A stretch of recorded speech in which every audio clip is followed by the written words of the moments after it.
Salutations voyageurs, bienvenue à bord du vaisseau Grey Explorer 1.618. Vous avez pris part à l'expédition Pop Philo où nous recherchons la philosophie dans les succès populaires.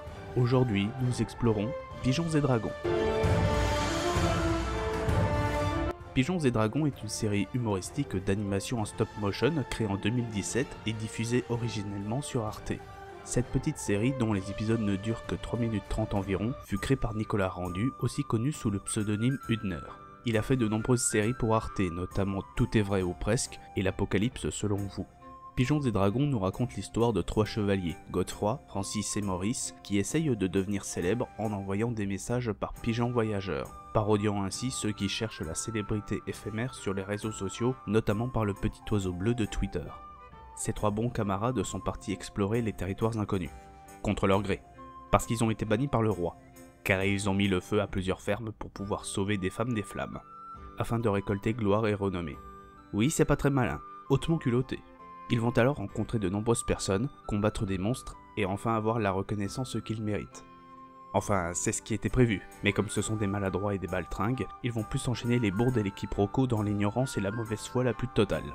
Nicolas Rendu est un créateur qui aime utiliser et fabriquer ses propres jouets pour créer ses concepts et ses séries, et ce depuis de nombreuses années.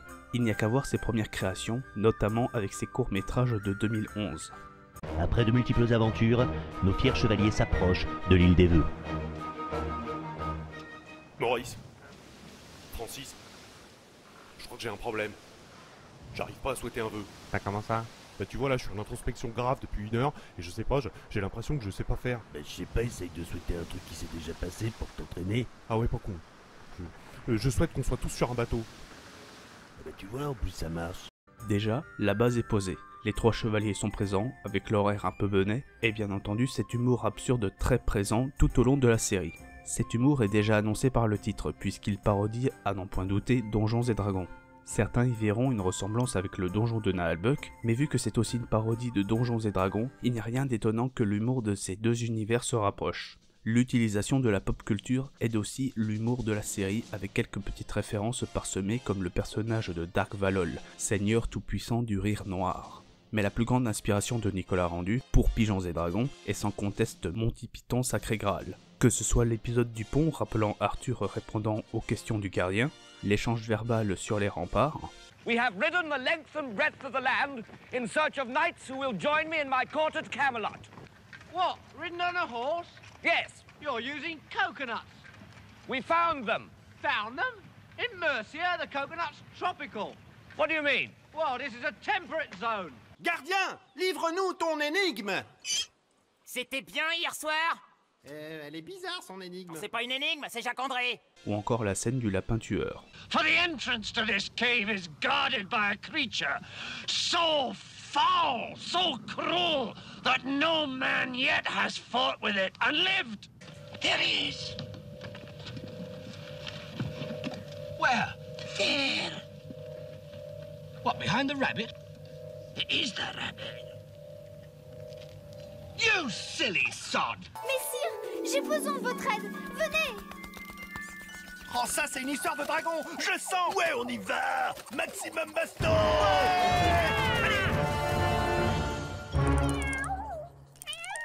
Regardez, mon chat est coincé dans l'arbre à chatouille. Et qu'est-ce que ça peut nous foutre? Cependant, le nom complet de la série est Pigeons et Dragons, la série dont vous faites les méchants.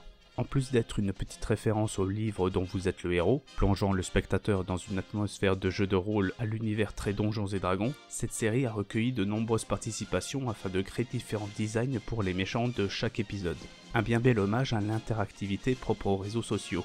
30 méchants ont donc vu le jour sous le crayon et l'imprimante 3D d'une équipe enthousiaste du projet.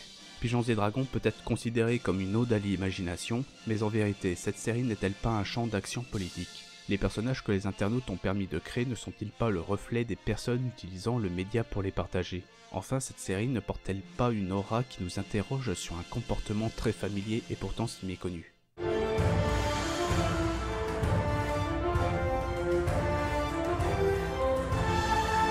Tout commence par un message envoyé par un pigeon. La foule adule celui qui a remporté ces glorieuses actions. Francis, Maurice et Godefroy n'eurent alors qu'une envie, faire comme ce héros. Voilà le comportement qui est mis en lumière, l'égoïsme. Ce tempérament est souvent défini comme une tendance à privilégier son intérêt propre aux dépens de celui du reste du monde en général ou d'autrui en particulier. L'égoïsme est traditionnellement considéré comme un défaut blâmable, contrairement à son opposé, l'altruisme.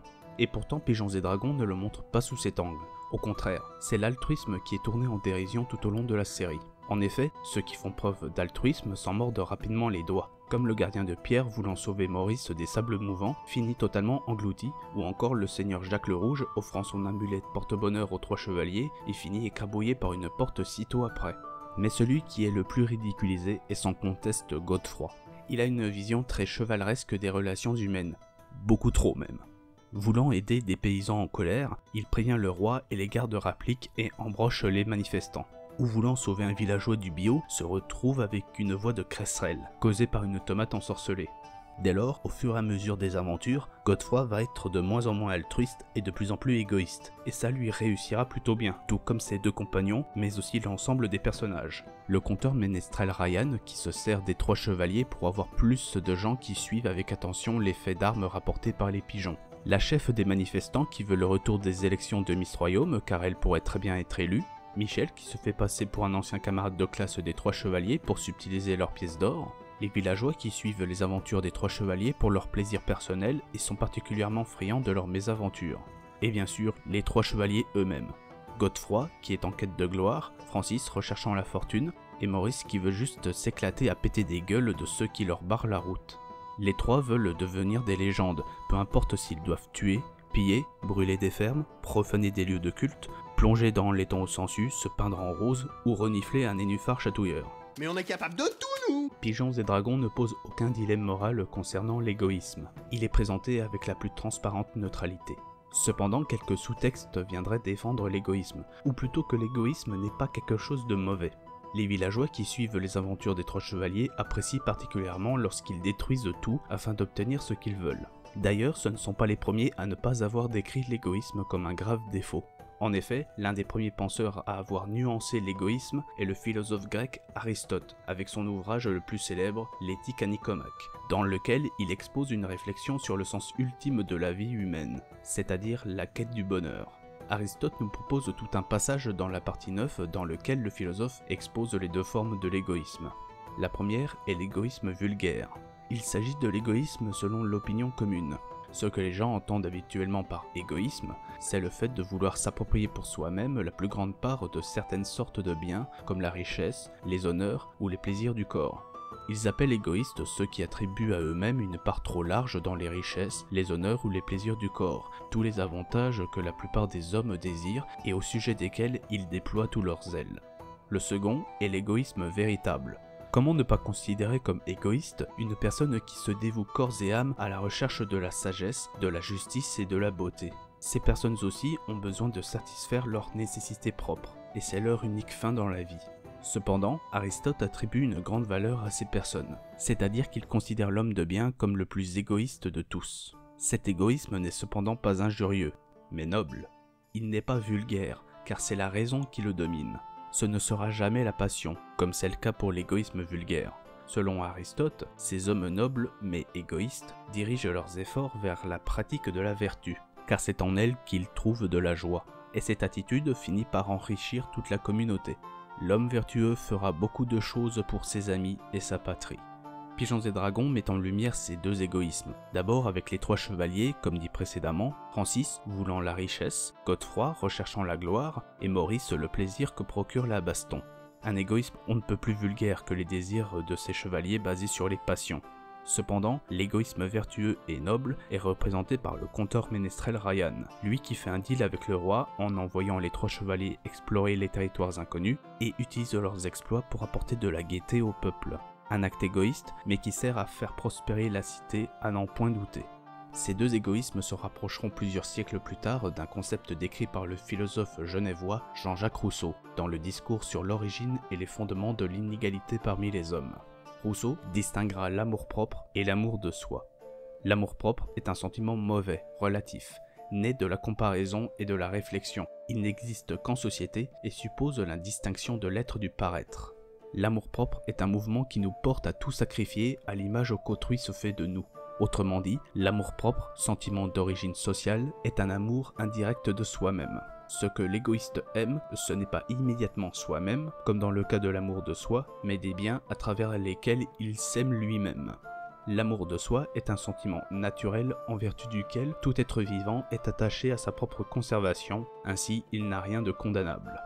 L'amour-propre est le sentiment qui accompagne nos 3 chevaliers durant tout leur périple. Ils accomplissent leurs actions et envoient leurs pigeons pour avoir une bonne image auprès de ceux qui suivent leurs aventures. Cependant, cet amour-propre va de plus en plus diminuer afin de laisser grandir l'amour de soi.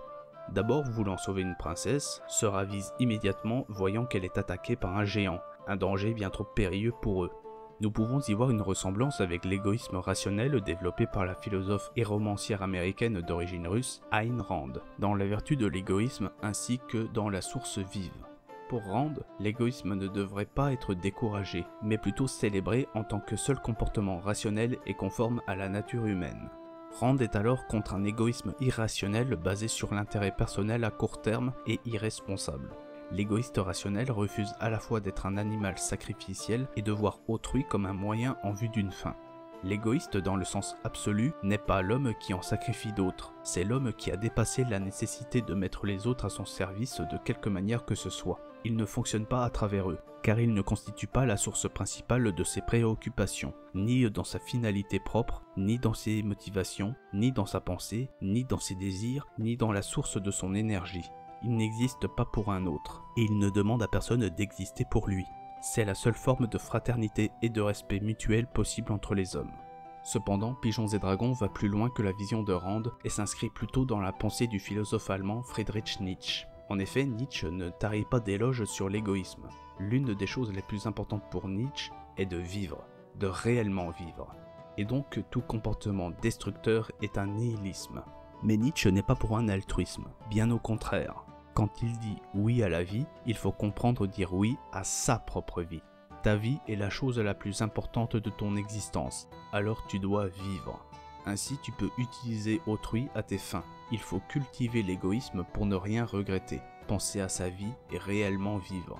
Nietzsche est profondément contre l'altruisme, car penser aux autres avant sa propre vie est un comportement hautement nihiliste, renier sa vie pour celle des autres.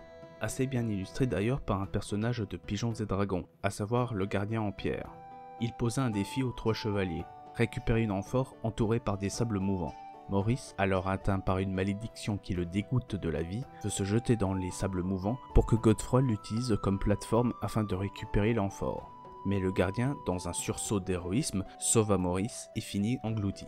Il ressent alors un ressentiment qui expose sa médiocrité. Il prononcera alors sa dernière phrase. Oh non, il a bousillé mon sacrifice.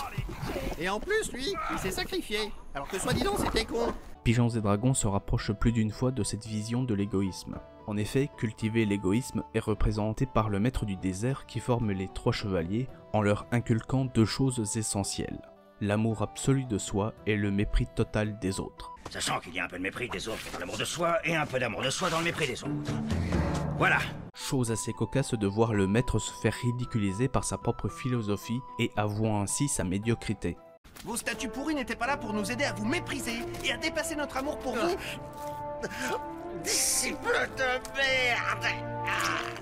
Les 3 chevaliers suivront ces principes ou essaieront de les suivre au mieux tout au long de la série. D'abord dans le passage à l'intérieur du poireau géant, où ils découvrent comment ils sont devenus ce qu'ils sont et doivent affronter l'origine de leur mal. Mais au contraire, ils sont contents de ce qu'ils sont, parodiant ainsi les héros et leur apprentissage, leur remise en question, leur voyage initiatique. Pigeons et Dragons présentent des héros qui se confortent dans leur vision et ne regrettent pas leur passé et vivent pleinement leur vie. Et au fur et à mesure de l'aventure, les 3 chevaliers appliqueront les enseignements de leur maître, en méprisant leur prochain, se désintéressant de leur vie au profit de la leur. Pourquoi depuis qu'on est des légendes, tout le monde vient nous raconter sa vie? Et enfin, les 3 chevaliers interpelleront ceux qui suivent leurs aventures pour les inciter à vivre leur propre vie. Et si vous arrêtiez de vivre des aventures par procuration et que vous regardiez enfin la réalité en face? Ce que les villageois réagiront en les insultant et en quittant la place, montrant leur médiocrité. De toute façon, ils reviendront, hein. Leur vie est trop pourrie. L'égoïsme fait partie intégrante de Pigeons et Dragons, avec ses personnages et leurs quêtes, mais surtout par une mise en abîme bien cachée. La série a pu voir le jour grâce aux internautes qui ont inventé les méchants. N'y a-t-il pas plus égoïste qu'une personne qui crée un personnage selon ses propres goûts uniquement pour qu'il passe à la télé? Assurément, cette série est à l'image de son créateur. Un grand égoïste qui s'amuse avec ses jouets inventés par d'autres égoïstes pour une satisfaction éphémère, mais dans une atmosphère bon enfant et sans malice pour passer un agréable moment. Tout comme il est à l'image de son créateur, Pigeons et Dragons est à l'image des participants, les internautes et surtout de leur comportement sur le terrain de jeu qu'ils arpentent quotidiennement, Internet.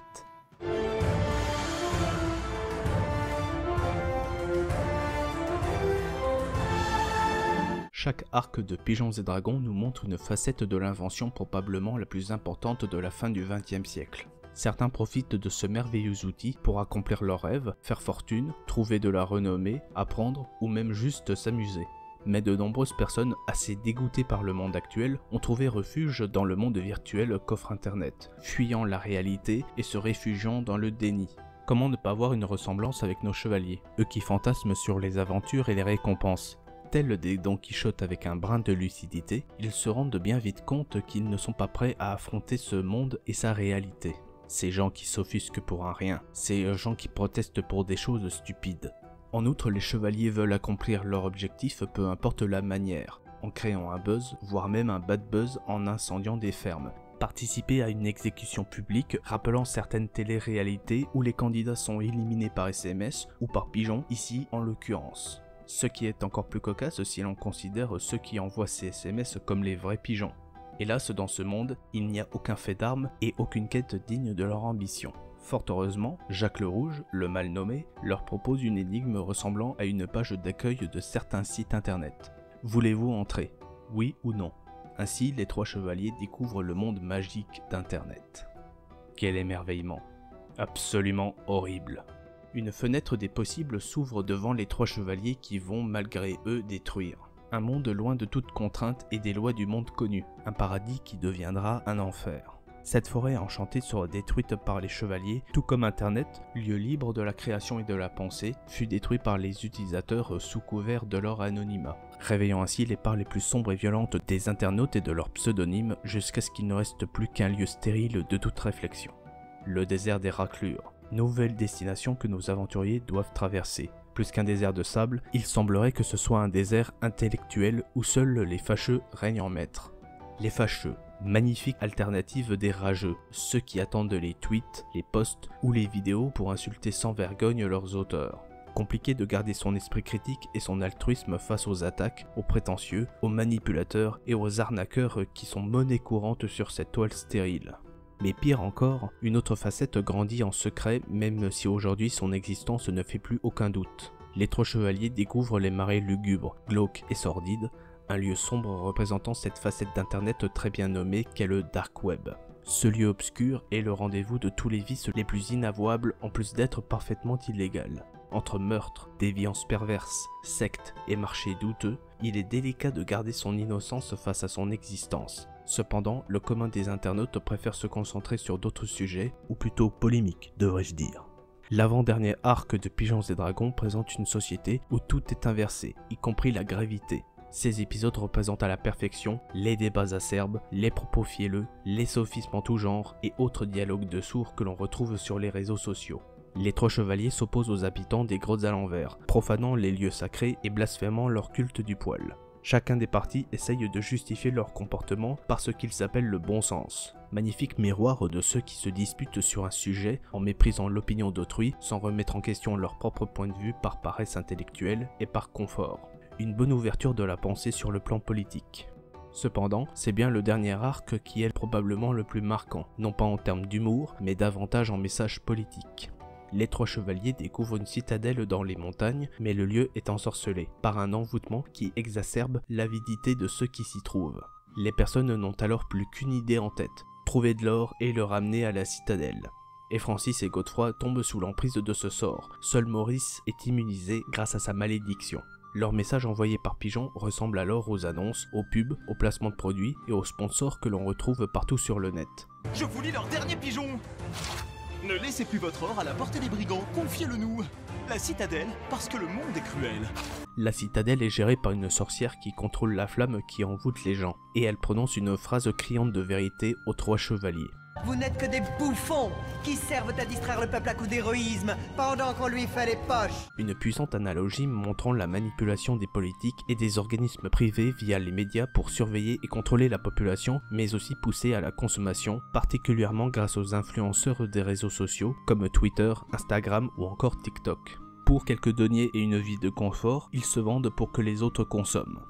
Pigeons et Dragons, plus que comique, c'est une série ironique, mettant en lumière l'égoïsme d'un air amusé, la sournoiserie des manipulations et les masques que chacun porte. En somme, ces modestes figurines incarnent avec justesse l'essence des internets.